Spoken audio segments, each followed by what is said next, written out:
Out in the American West, it wasn't just men who drew their guns. Between ambushed stagecoaches and dusty getaways, some women chose a life outside the law and became just as famous as many gunslingers. Today we're remembering 10 of those figures who broke the rules and made history, showing that the West was a lot more complicated than it looks. Pearl Hart.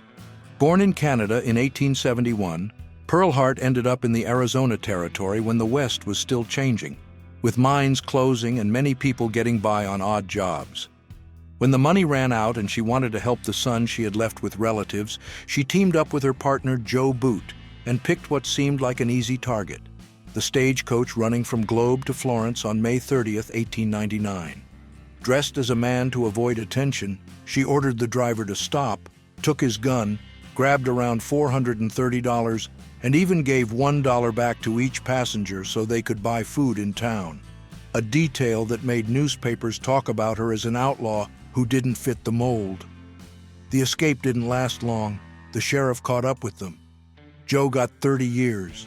Pearl was sent to the territorial prison, the only woman there, getting visits from reporters and even trying to escape. In 1902, the governor ordered her release. After that, her trail fades. Some say she started reenacting the robbery on stage, others that she married a rancher named Cal Bywater and lived a quiet life. Elellanar Dumont. Elellanar Dumont showed up during California's gold rush around the 1850s, stepping into a role that barely existed for women, running the card table. People said she came from the southern U.S., maybe New Orleans, spoke French, and knew how to handle men coming back from the mines with full pockets and poor judgment. In San Francisco, she became a sensation, but an accusation of cheating, driven more by jealousy than proof, pushed her out of the city to start over in Nevada City. There, she opened her own saloon, and miners gladly paid just to watch her deal cards with calm and confidence. Later, while traveling through the West, she trusted Jack McKnight. He sold off her property and ran away with the money. Elellanar went after him and killed him, showing she wasn't about to let the scam slide. After that, her fame faded, age caught up with her, and the cruel nickname Madame Mustache stuck. In 1879, broke and out of options, she mixed wine with morphine and died in a frontier town, leaving behind a short, restless story that was bigger than the world that tried to limit who she could be. Lillian Frances Smith. Born in California in 1871, Lillian Frances Smith grew up on her father's shooting ranges and quickly became a sensation for hitting almost anything put in front of her. Still a teenager, she joined Buffalo Bill's Wild West show in 1886 and was billed as the native princess Winona, a character made to sell courage and exotic flair. The press said she could shoot as well as any man in the West. There she crossed paths with Annie Oakley, who was more reserved, and their rivalry became headline material. On one side, the talkative, confident newcomer, on the other, the already famous star. After leaving the show, Lillian toured the country with other troops and eventually ended up at the 101 Ranch in Oklahoma. She died in 1930 and was buried in Sioux clothing, a symbolic ending to a life where she chose exactly how she wanted to be seen. Rose Dunn. Rose Dunn came from Indian Territory near Ingalls in the late 1870s, born into a family used to life on the frontier. The only girl among several armed brothers, she learned early how to ride and listen. Through them, while still very young, she met George Bitter Creek Newcomb, a former member of the Dalton gang who was now riding with Bill Doolin. He was wanted and worth money, but to Rose, he just seemed like someone willing to stand up to the government. She started buying ammunition and food for the group, since his face was already on wanted posters. On September 1st, 1893, when deputies surrounded the outlaws in Ingalls, the story goes that Rose ran through crossfire to bring weapons to her lover, a move that turned a small-town girl into a legend. 2 years later, everything changed. The Dunn brothers had become bounty hunters and ambushed Newcomb and Charlie Pierce right at the ranch gate to claim the $5,000 reward. Rose denied telling them where he was hiding, but that was the end of the romance. In 1897, she married politician Charles Noble and lived a quiet life for decades, showing that even in the Old West it was possible to leave the gunsmoke behind and start over. Her memory lives somewhere between myth and the Marshal's reports. Mary Catherine Hiny. Mary Catherine Hiny, who people in the Old West ended up calling Kate, was born on November 7, 1849 in Hungary, and grew up in a family close to power. Her father was a doctor who even served Emperor Maximilian in Mexico. When the empire fell in 1865, the Hinys left in a hurry and moved to Davenport, Iowa. Soon after, her parents died, and Kate, still young, found herself alone and unprotected in a new country. You can already see the roots of the independence she'd show later on. As an adult, Kate moved through frontier towns, where almost all women's work was tied to saloons, gambling, and brothels, the only places that paid well for a woman on her own. In 1877, in Fort Griffin, Texas, she met John Henry "Doc" Holliday, a trained dentist and well-known gambler. They shared the same fiery temper and started a relationship that was both romance and mutual support. Then came the event that made her name. After a card game ended with a man dead and Doc in jail, Kate created a distraction and managed to get him out. It's not in court records, but it appears in several accounts from the time, showing she wasn't just a bystander. Over time, the couple followed the flow west to Arizona and Tombstone, a town simmering with tension until the gunfight on October 26, 1881. The showdown tied to the Earps and Doc.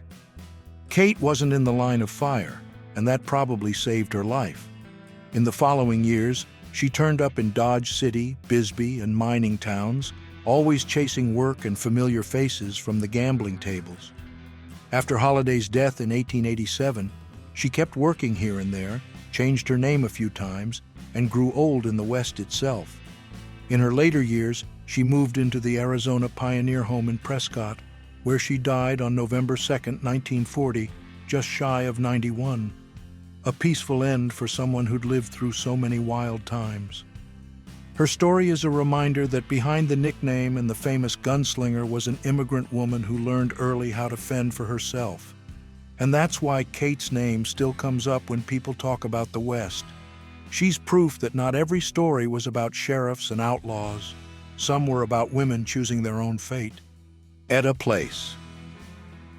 Eda Place showed up in Old West records around 1899, connected to Harry Longabaugh, the Sundance Kid, and Butch Cassidy. Almost nothing about her was ever written down, not her birthplace, not even her real name. The Pinkerton Agency described her as a young, well-spoken woman and an excellent writer, something rare outside the ranches. Some researchers believe she came from a brothel in San Antonio. Others argue she was actually Ann Bassett, a rancher from Colorado close to the gang. But the dates don't match, and the debate goes on. When the pressure grew, Eda traveled with Sundance and Cassidy to Argentina in 1901, trying to live as ranchers. But the trio ended up tied to robberies again and were chased all the way to Bolivia, where the two men likely died in 1908. After that, Eda vanished from the record. Some reports say she showed up at the U.S. consulate in Chile asking for papers, while others claim she returned to the West and lived a quiet life teaching or working in hotels. Because of those broken traces, she became an example of how the West let a woman move among famous outlaws and still disappear without leaving answers behind. Pearl Devere. Born in Evansville, Indiana, in 1859, Pearl Devere grew up in an ordinary family, but realized early on that the real money was out west. Around 1877, she showed up in Denver under the name Mrs. Isabel Martin, telling her family she worked with hats, much more respectable than the life she was actually living. When the silver crash hit Colorado's economy in 1893, she did what many clever people did, followed the gold to Cripple Creek, a town that had practically sprung up overnight. There, Pearl opened a house on Myers Avenue and decided it wouldn't be just another place for entertainment. She handpicked the women, demanded cleanliness and medical checkups, paid well, and charged miners high rates, some spending more than a month's wages. In 1895, she married businessman C.B. Flynn, trying to gain a touch of respectability, but a fire in 1896 burned down both his business and hers, ending the marriage. Flynn went to Mexico. Pearl borrowed money and came back stronger. In 1896, she opened the Old Homestead, an elegant two-story house with carpet, running water, and a telephone, made to host wealthy clients, while her employees had private rooms and security. In early June 1897, after hosting one of the parties the whole town talked about, Pearl took morphine to sleep and never woke up. Her death at 37 made headlines because it showed how a woman on her own had risen to the top in one of the liveliest places in the West, all while trying to seem respectable to the family far away. It was the end of a short but remarkable story. Laura Bullion. Laura Bullion grew up at a time when the Old West was already being tamed by telegraphs, trains, and better organized sheriffs. The daughter of Henry Bullion, she got into outlaw life early and by around 13 was already running with Ben Kilpatrick, the tall Texan, and William Carver, both tied to Butch Cassidy and the Sundance Kids gang. That's where she earned the nickname Rose of the Wild Bunch. And she wasn't just along for the ride. She helped forge documents and signatures that covered for the robberies.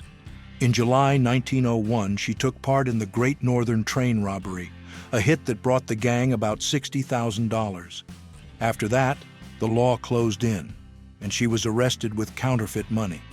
She served just over 2 years in prison.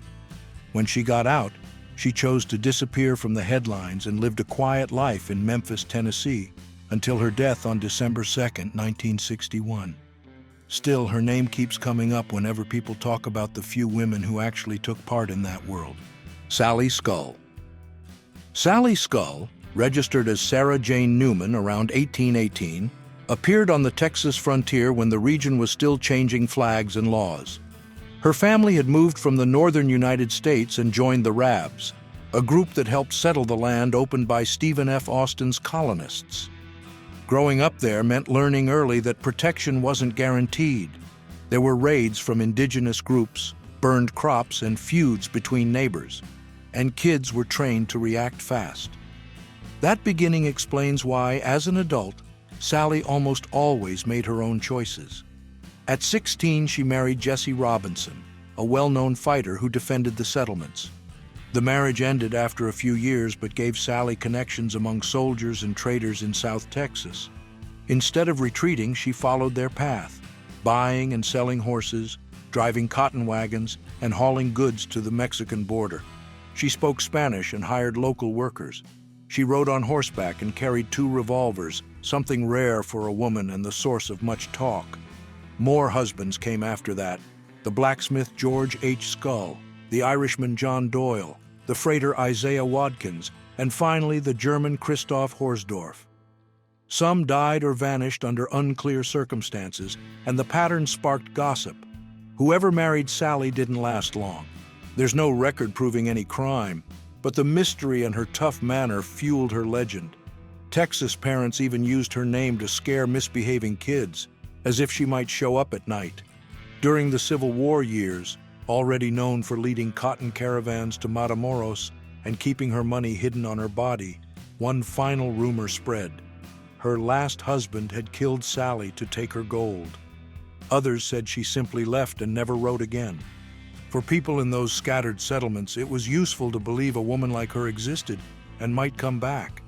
Since no body or papers were ever found, the case stayed open, and that's exactly why her name lived on, caught between what the records show and what Texas imagination preferred to tell. Josephine Sarah Marcus. Josephine Sarah Marcus, later known as Sadie, was born in 1861 into a Jewish family that left Europe, passed through New York, and settled in San Francisco. She grew up in a growing city and decided early on that she wasn't going to just follow her parents' plan. At 17, when a theater company came through, she left with them without her family's permission, looking for independence and adventure. Years later, letters arrived from Johnny Bean, a prominent figure in the newly created Cochise County. He described Tombstone, Arizona as a prosperous place and hinted that they might get married. Sadie traveled there and found a mining town full of gambling and political tension, but she also discovered that Bean had other relationships.